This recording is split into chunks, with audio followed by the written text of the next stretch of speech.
Students, welcome to नैन्स chemistry channel. आज हम करेंगे आयनिक सॉलिड्स का नेक्स्ट लेक्चर, जिसमें हम टॉपिक डिस्कस करने वाले हैं आयनिक स्ट्रक्चर। इसमें हम पढ़ेंगे स्पेस लैटिस क्या होता है, यूनिट सेल क्या होता है, यूनिट सेल पैरामीटर्स पढ़ेंगे और क्यूबिक सिस्टम में जितनी भी वेरिएशंस हैं, जैसे हमारी फेस सेंटर्ड है, बॉडी सेंटर्ड है, सिंपल है, इन सब में कितने नंबर ऑफ एटम्स होते हैं एक यूनिट सेल में, वो हम पढ़ेंगे। और एंड में हम एक्स्ट्रा हेक्सागोनल यूनिट सेल पढ़ेंगे, जो कि हमारे फर्दर लेक्चर जो हमने ZNS का स्ट्रक्चर पढ़ना है उसमें यूज होंगे। तो चलिए स्टार्ट करते हैं हमारा टॉपिक। सबसे पहले है स्पेस लैटिस। स्पेस लैटिस क्या होता है? जब हमारे कॉन्स्टिट्यूएंट पार्टिकल किसके, क्रिस्टलाइन सॉलिड के, या जिसको आप आयनिक सॉलिड भी बोलते हो या ट्रू सॉलिड्स बोलते हो, जब हमारे कॉन्स्टिट्यूएंट पार्टिकल्स रेगुलर अरेंजमेंट करते हैं 3 डायमेंशनली, तब हमारा स्पेस लैटिस बनता है। ये मैं आपको पिक्चर में भी शो कर रही हूँ। हमारे कॉन्स्टिट्यूएंट पार्टिकल्स, अब हमारे कॉन्स्टिट्यूएंट पार्टिकल्स क्या होते हैं ये तो पता है ना आपको। कॉन्स्टिट्यूएंट पार्टिकल्स हमारे एटम्स भी हो सकते हैं, आयंस भी हो सकते हैं और मॉलिक्यूल्स भी हो सकते हैं। एक कॉन्स्टिट्यूएंट पार्टिकल किसके हैं? हमारे क्रिस्टलाइन सॉलिड के, जिसको आप आयनिक सॉलिड्स भी बोलते हो और ट्रू सॉलिड्स भी बोलते हो। जब हमारे कॉन्स्टिट्यूएंट पार्टिकल 3 डायमेंशनल स्पेस में रेगुलर अरेंजमेंट करते हैं, तब हमारा स्पेस लैटिस बनता है। ठीक है, तो हम इसको लिख भी सकते हैं, द रेगुलर अरेंजमेंट ऑफ, इसकी डेफिनेशन है the regular arrangement of constituent particles of crystalline solid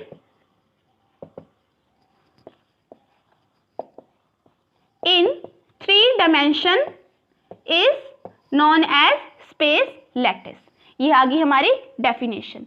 समझ में आ गया स्पेस लैटिस क्या है? ये देखो पिक्चर में, देखो आप, हमारे कॉन्स्टिट्यूएंट पार्टिकल्स की एक रेगुलर अरेंजमेंट हो रही है, डेफिनेट अरेंजमेंट हो रही है, जिसकी वजह से हमारा कंप्लीट क्रिस्टलाइन सॉलिड बन रहा है। हमारा पूरा स्ट्रक्चर, हमारे पूरे सॉलिड का स्ट्रक्चर इन्हीं कॉन्स्टिट्यूएंट पार्टिकल की अरेंजमेंट से बन रहा है। और इन अरेंजमेंट्स को हमने डिस्कस भी किया था, जो ए बी टाइप की अरेंजमेंट हमने पढ़ी थी, या ABC टाइप की अरेंजमेंट हमने पढ़ी थी, उसमें FCC भी आया था, BCC भी आया था, HCP भी आया था। ये सब हमारी अरेंजमेंट हमने पढ़ी थी ना ऑलरेडी।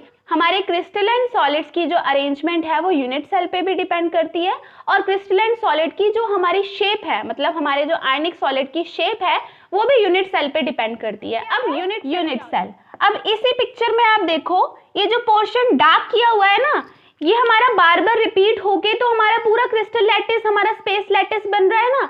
अच्छा, एक और बात, हमारे स्पेस लैटिस को क्रिस्टल लैटिस भी बोलते हैं। ठीक है, space lattice is also known as crystal lattice. अब ये जो हमारा स्मॉलेस्ट पोर्शन है, यहाँ पे देखो, ये जो हमारा डार्क पोर्शन किया हुआ है, ये बार बार रिपीट करके तो हमारा पूरा क्रिस्टलाइन लैटिस बना रहा है ना। पूरा स्पेस लैटिस इसी की वजह से तो बन रहा है। ये जो आपको क्यूब सा दिख रहा है ना, डार्क पोर्शन किया हुआ है जहां, इसी को तो बार बार रिपीट करके हमारा पूरा स्पेस लैटिस बन रहा है, तो इसी को हम यूनिट सेल बोलते हैं। तो इसको आप लिख भी सकते हैं, the smallest repeating unit in space lattice which repeat over again and again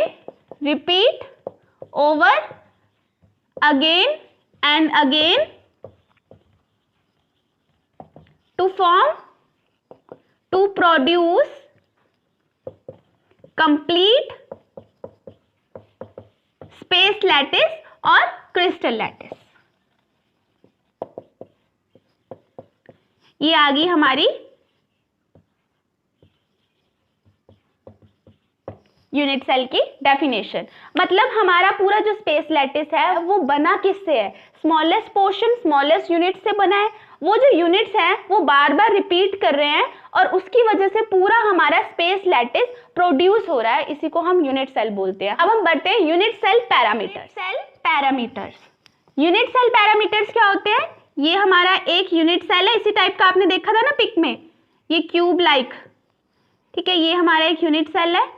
अब देखो, इसको हम मान लेते हैं एक्सिस। देखो ये है हमारी एक्स एक्सिस मान लो, इसको वाई मान लो, इसको जेड मान लो। ये जो यहाँ से यहाँ तक लेंथ है इसको हम a मान रहे हैं, ये जो लेंथ है यहाँ से यहाँ तक इसको b, और ये जो हमारी हाइट है यहाँ से यहाँ तक इसको c। अब देखो a, b एंड c ये सब क्या है, हमारे क्यूब की लेंथ्स हैं, ठीक है। a, b, c इसको हम एक्सियल लेंथ बोलते हैं। अब देखो a के बिल्कुल सामने वाला एंगल इसको हम अल्फा बोलेंगे, b के बिल्कुल सामने वाला एंगल इसको हम बीटा बोलेंगे, c के बिल्कुल सामने वाला एंगल इसको हम गामा बोलेंगे, ठीक है। अल्फा, बीटा एंड गामा ये क्या है, हमारे एक्सियल एंगल्स। यही हमारे यूनिट सेल के पैरामीटर्स हैं। इन्हीं को चेंज करते करते हम हमारे इस एंगल को डिफरेंट करके, लेंथ्स को डिफरेंट करके हमारे 7 क्रिस्टल सिस्टम बनते हैं, जो मैं आपको स्क्रीन पे शो कर रही हूँ। यहाँ पे देखो हमने +2 में ऑलरेडी पढ़े हुए हैं, ये 7 क्रिस्टल सिस्टम बनते हैं हमारे। इनमें से हमारे सिलेबस में सिर्फ क्यूबिक सिस्टम है। क्यूबिक सिस्टम जो फर्स्ट नंबर पे ये देखो क्यूबिक सिस्टम, इसकी 3 पॉसिबल वेरिएशन लिखी होगी यहाँ पे आपको, सिंपल यूनिट सेल, या लिखा होगा प्रिमिटिव यूनिट सेल, सेकंड लिखा होगा बॉडी सेंटर्ड, और थर्ड लिखा होगा फेस सेंटर्ड। हमने सिर्फ इन्हीं तीनों को पढ़ना है। इनमें कितने नंबर ऑफ एटम्स होते हैं, इनके एक बॉडी सेंटर्ड यूनिट सेल के अंदर कितने एटम्स होते हैं, ये सब कैलकुलेट करना है। ये हमें आगे काम आएगा। NaCl और ZnS का जब हम स्ट्रक्चर पढ़ेंगे उनमें हमें काम आने वाला है। ये एक हम एक्स्ट्रा पढ़ेंगे हेक्सागोनल यूनिट सेल, क्योंकि आगे हमें काम आएगा, हमें इसे समझना जरूरी है, ठीक है। जो हमारा इंपॉर्टेंट है, जो हमें समझना जरूरी है, जो सिलेबस में सिर्फ वो ही करवाऊंगी, ओके। अब हमारे क्यूबिक सिस्टम में हमारी जो लेंथ होती है a, b एंड c ये तीनों इक्वल होती हैं, और हमारा अल्फा, बीटा एंड गामा ये तीनों एंगल हमारे 90 डिग्री के होते हैं, ठीक है। बस आपको ये याद रखना है, हमने सिर्फ क्यूबिक सिस्टम पढ़ना है। उसमें हमारे सेल पैरामीटर जो होते हैं वो सारे इक्वल होते हैं, हमारी लेंथ सारी इक्वल होंगी, हमारे क्यूब की साइड्स बिल्कुल इक्वल होती है ना, बिल्कुल परफेक्ट क्यूब है ये, ठीक है। और हमारे एंगल जो है वो सारे 90 डिग्री। सिस्टम में सबसे पहले हम नंबर ऑफ एटम्स कैलकुलेट करेंगे per unit cell in simple unit cell, या जिसको आप प्रिमिटिव यूनिट सेल भी बोलते हो, ठीक है। सिंपल यूनिट सेल, इसमें हम नंबर ऑफ एटम्स कैलकुलेट करेंगे कि एक यूनिट सेल के अंदर कितने नंबर ऑफ एटम्स हैं। जैसे हमारा सिंपल यूनिट सेल अगर हम बनाएं तो A, B एंड C तीनों ये इक्वल होते हैं, और अल्फा, बीटा एंड गामा हमारा 90 डिग्री का होगा। अल्फा, बीटा एंड गामा सभी एंगल हमारे 90 डिग्री के होंगे। सिंपल क्यूबिक में यहाँ पे सिंपल यूनिट सेल में हमारे सभी एटम्स कॉर्नर पे प्रेजेंट होते हैं। इसके कितने कॉर्नर्स होते हैं, 8। इसका मतलब यहाँ पे 8 कॉर्नर्स। अब इसका हम कंट्रीब्यूशन देखेंगे, हर एक एटम का एक यूनिट सेल के लिए कितना कंट्रीब्यूशन है, क्योंकि यही यूनिट सेल बार बार रिपीट होके तो हमारा पूरा क्रिस्टल लैटिस बनाते हैं ना। हमने सिर्फ एक यूनिट सेल के अंदर देखना है। अब देखो इस एटम को ले लो आप, ठीक है। अब ये एक यूनिट सेल है, इसके एक बिल्कुल साथ में भी यूनिट सेल होगा, इसके पीछे भी यूनिट सेल होगा, और इसके पीछे भी यूनिट सेल होगा। मतलब हमारे एक एटम को नीचे से 4 यूनिट सेल शेयर किए हुए हैं। अगर आपको मैं और सिंपल से यहाँ पे बना के भी बताऊं, ये देखो यहाँ पे एक ये यूनिट सेल है, एक और यहाँ पे यूनिट सेल होगा इस टाइप से।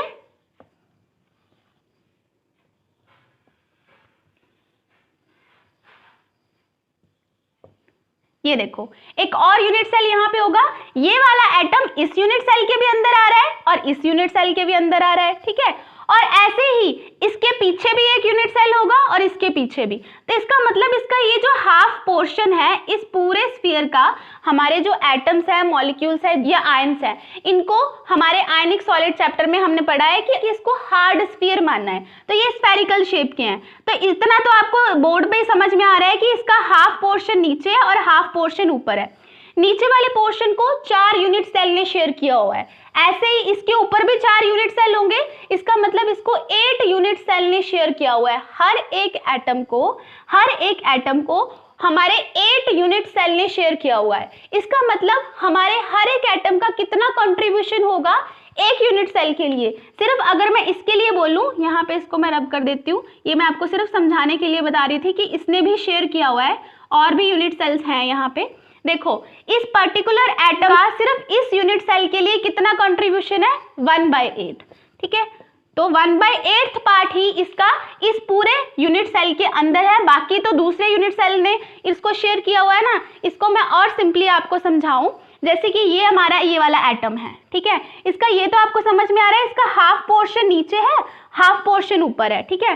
ऐसे ही हमें पता है ये वाला एंगल कितना है, 90 डिग्री का, 90 डिग्री का है। अब देखो इसको अगर मैं हाफ को, ये जो हमारा एटम है इसके हाफ को मैं निकाल दूं, ठीक है। अब इसको अगर हम ऊपर से देखेंगे तो हमें ये कुछ ऐसा दिखेगा, देखो 90 डिग्री का एंगल है सब में, और ये पूरा कितने का होता है, 360 का। मतलब इस हाफ एटम को 4 यूनिट सेल ने शेयर किया हुआ है, यहाँ पे मैंने दिखाया भी हुआ है, देखो 90 डिग्री एंगल है हमारा, और 4 यूनिट सेल ने शेयर किया होगा। नीचे भी 4 यूनिट सेल ने शेयर किया होगा, और ऊपर भी अगर मैं इसको लगा दूं, ऊपर भी इस वाले हाफ को 4, नीचे वाले 4 यूनिट सेल ने, और ऊपर वाले हाफ को 4 यूनिट सेल जो इसके ऊपर रखे होंगे उसने शेयर किया होगा।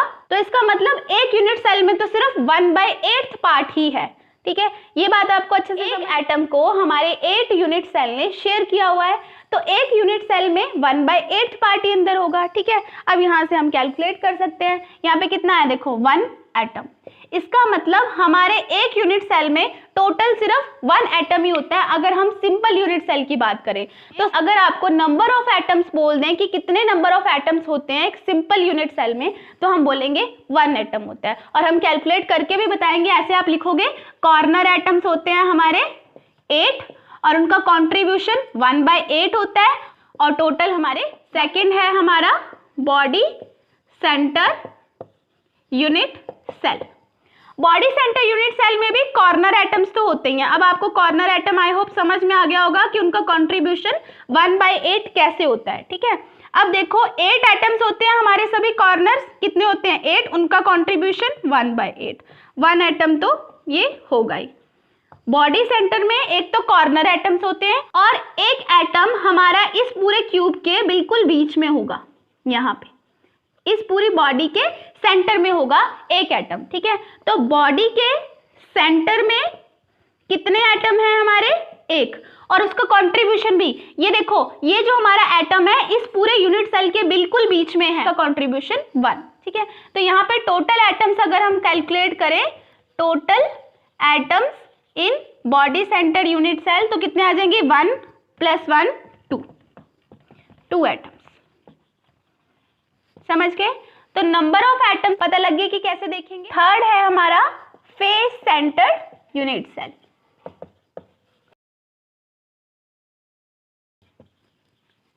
फेस सेंटर्ड यूनिट सेल हमारा कैसा होता है, हमारे सभी एटम्स कॉर्नर्स पे तो होते ही हैं, और हमारे फेसेस पे भी होते हैं।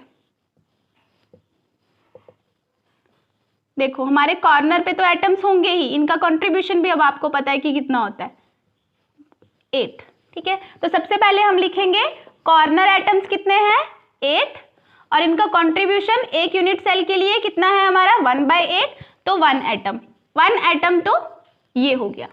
अब हमें पता है फेस सेंटर के लिए सभी एटम फेसेस पे भी होते हैं, है ना, ये हम पहले भी पढ़ चुके हैं। तो ये देखो एक फेस हमारा ये हो गया, इसके बिल्कुल सेंटर में बनाओ। एक फेस ये देखो ऊपर वाला हमारा इसके बिल्कुल सेंटर में, एक फेस हमारा ये हो गया इसके बिल्कुल सेंटर में, एक फेस हमारा नीचे वाला इसके बिल्कुल सेंटर में बनाओ, और एक ये फ्रंट वाला इसके बिल्कुल सेंटर में, और ये हमारा बैक वाला फेस, ठीक है, इसके भी बिल्कुल सेंटर में। ये आ गया हमारा फेस सेंटर्ड यूनिट सेल। अब हमारे इन एटम्स का जो फेसेस पे एटम्स होते हैं, अब ये एटम्स कितने देखो 1 2 3 4 5 6 फेजेस होते हैं, तो 6 ही एटम्स होंगे। तो यहाँ पे लिखो फेस एटम्स कितने होते हैं हमारे 6 फेसेस होते हैं, तो 6 ही एटम्स है। अब इनका कंट्रीब्यूशन कितना होता है, अब ये हमारे एटम फेस पे प्रेजेंट है, इसका मतलब हाफ ये यूनिट सेल के अंदर होंगे, हाफ ये यूनिट सेल के बाहर होंगे। मतलब इस जो हमारे फेसेस पे एटम्स प्रेजेंट है, इनको 2 यूनिट सेल शेयर कर रहे होते हैं। एक जो नीचे है हमारा ये है ही है, देखो ये वाला हमारा यूनिट सेल है ही है। अब इसके ऊपर भी यूनिट सेल होगा, तो इस वाले एटम को ऊपर वाले यूनिट सेल ने भी शेयर किया होगा, ठीक है। इसी तरह से सभी फेसेस के एटम्स को 2 यूनिट सेल ने शेयर किया होता है। तो यहाँ पे इसका कंट्रीब्यूशन कितना आ जाएगा हाफ, ठीक, 3 एटम्स। इसका मतलब अब यहाँ पे टोटल करो, सबसे पहले टोटल कितने हो गए 4 एटम्स हमारे फेस सेंटर यूनिट सेल में हमारे 4 एटम्स होते हैं। नंबर ऑफ एटम्स कैलकुलेट करने आ गए आपको कि हमारे जो फेस वाले एटम्स होते हैं उनका हाफ ही कंट्रीब्यूशन होता है एक यूनिट सेल में, और यहाँ पे कॉर्नर वालों का 1/8। ये मैं बार बार इसलिए बोल रही हूँ, जब भी आप NaCl का ZnS का स्ट्रक्चर पढ़ोगे वहां पे आपको Na पॉजिटिव आयंस कितने होते हैं, Cl नेगेटिव आयंस कितने होते हैं, ये सब पता करने के लिए आपको पता होने चाहिए सबसे पहले हमारी अरेंजमेंट कैसी है, फिर हमारी कंट्रीब्यूशन कितनी है एटम की, वो सब पता करके ही आप total number of Na positive ion, Cl negative ion, Zn2 positive ion and S2 negative ions को आप निकाल पाओगे। तो उसके लिए मैं आपको ये करवा रही हूँ। अब एक हमने लास्ट कर रहे हैं हेक्सागोनल यूनिट सेल। ये मैं इसलिए करवा रही हूँ क्योंकि जब आप ZnS का स्ट्रक्चर पढ़ोगे उसमें ये यूज होगा, हेक्सागोनल यूनिट सेल।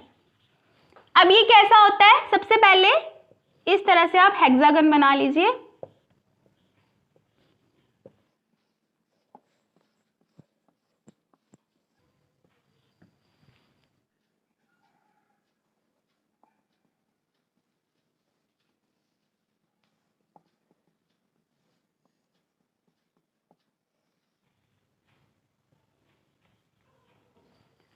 ये है हमारा हेक्सागोनल यूनिट सेल।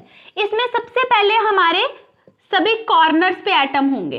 ये देखो, ये जितने भी कॉर्नर्स हैं इसके 7, 8, 9, 10, 11, 12, 6 ये और 6 ये। कॉर्नर एटम्स लिखो सबसे पहले। कॉर्नर एटम्स कितने हैं हमारे 12। इसमें कॉर्नर एटम हमारे 12 है ना, 6 ये हो गए और 6 ये हो गए। अब इनका कंट्रीब्यूशन कितना है उसको समझने के लिए सबसे पहले आपको यहाँ पे एंगल समझना पड़ेगा, क्योंकि ये फिर से हमारा एक स्फीयर है, ठीक है। ये आपको पता होना चाहिए, इसका हाफ पोर्शन नीचे है। यहाँ पे एक और हमारा हेक्सागोनल यूनिट सेल लगा होगा और हेक्सागोनल यूनिट सेल लगा होगा, तो इसका हाफ पोर्शन इस पूरे स्फीयर का हाफ पोर्शन नीचे है और हाफ पोर्शन ऊपर है। तो सबसे पहले हम नीचे वाले का देख लेते हैं कि कितने यूनिट सेल ने इसको शेयर किया हुआ है, ठीक है। नीचे यहाँ पे एंगल कितना है 120 डिग्री। ये जो एंगल है वो है 120 डिग्री। अब मैं आपको एटम से फिर से समझाती हूँ। यहाँ पे देखो, ये हमारा ये वाला एटम ले रहे हैं, सभी एटम्स में सेम ही होगा, ठीक है। ये वाला एटम ले रहे हैं मान लो हम। अब ये एटम हमारा सिर्फ हाफ पार्ट ही नीचे है, ठीक है। हाफ पोर्शन ऊपर वाले यूनिट सेल्स ने कवर किया होगा। नीचे कितने यूनिट सेल्स ने इसको कवर किया है वो देखो, हमारा एंगल कितना है 120 डिग्री और ये पूरा कितना होता है 360 डिग्री। 120 मतलब यहाँ पे इसके 3 यूनिट सेल ने इसको शेयर किया होगा। यहाँ पे मैंने लिखा भी है देखो, 120 हमारा अगर एंगल होगा तो ये पूरा कितना है 360 का, तो यहाँ पे 3 यूनिट सेल्स ने इसको शेयर किया हुआ है। ऐसे ही हमारे जो हाफ है, हाफ जो हमारा एटम है उसको 3 यूनिट सेल ने शेयर किया हुआ है। ऐसे ही हमारा ऊपर भी एटम होगा, उसको भी 3 यूनिट सेल्स ने कवर किया होगा, ठीक है, या शेयर किया होगा, ठीक है। समझ गए? अगर नीचे वाले इतने हाफ पोर्शन को 3 यूनिट सेल्स ने शेयर किया हुआ है, नीचे यहाँ पे और यूनिट सेल्स होंगे, 3 यूनिट सेल्स ने शेयर किया हुआ है, तो ऊपर वाले को भी 3 ने किया होगा। इसका मतलब कितने यूनिट सेल्स ने शेयर किया हुआ है, एक एटम को 6 यूनिट सेल्स ने शेयर किया हुआ है। मतलब ये जो एक एटम है 6 यूनिट सेल्स हैं हमारे, उनके अंदर है ये। तो एक यूनिट सेल में इतना कंट्रीब्यूशन कितना हुआ 1/6, ठीक है। एक एटम को अगर 6 यूनिट सेल्स ने शेयर किया हुआ है तो एक यूनिट सेल के लिए उसका कंट्रीब्यूशन कितना आ जाएगा 1/6। तो यहाँ पे कितने एटम्स हो गए 2 एटम्स। समझ गए? कॉर्नर एटम समझ में आ गए। अब इस हेक्सागोनल यूनिट सेल में 3 एटम हमारे बिल्कुल इसके बीचों बीच होते हैं। 3 एटम बिल्कुल बीच में होते हैं। इसका मतलब ये यूनिट सेल के बिल्कुल बीच में ही है, तो इसका कंट्रीब्यूशन तो फुल ही होगा। तो यहाँ पे हम बॉडी एटम्स, मतलब हमारी बॉडी के बिल्कुल बीच में है, इसलिए हम इसको बॉडी एटम्स बोल रहे हैं। वो कितने हैं 3, तो ये आगे 3 एटम्स। और यहाँ पे एक फेस के ऊपर एटम होता है, ये हमारा एक फेज है ना, इसके ऊपर एटम होगा। एक ये हमारा नीचे वाला फेज है, इसके बिल्कुल बीचों बीच एक एटम होगा। और हमेशा जो हमारे फेस एटम्स होते हैं, फेस के ऊपर जो एटम्स होते हैं उनका कंट्रीब्यूशन कितना होता है। अब ये जो एटम है हाफ इस यूनिट सेल में होगा, हाफ ही ऊपर एक यूनिट सेल होगा उसके बीच में होगा, ठीक है। तो इसका कंट्रीब्यूशन कितना होता है 1/2। 2 थे ना ये, एक फेस नीचे वाले फेस पे, एक ऊपर वाले फेस पे। अब इसका कंट्रीब्यूशन हमने कैसे देखा, हाफ तो इसी यूनिट सेल में होगा, इसी हेक्सागोनल यूनिट सेल में होगा, और हाफ इसके नीचे जो यूनिट सेल होगा उसमें होगा, यहाँ पे हाफ इसमें होगा और हाफ इसके ऊपर वाले यूनिट सेल में होगा। तो इसका 1/2। तो यहाँ पे आ गया 1 एटम। तो number of atoms in hexagonal unit cell कितने हो गए? 3, 4, 5 एंड 6। टोटल एटम्स कितने हो गए? 6। तो आज के लिए हम इतना करते हैं। नेक्स्ट लेक्चर में हम टेट्राहेड्रल एंड ऑक्टाहेड्रल वॉइड्स की पोजीशन देखेंगे इन CCP एंड HCP। इस लेक्चर के नोट्स मैं डिस्क्रिप्शन बॉक्स में दे दूंगी।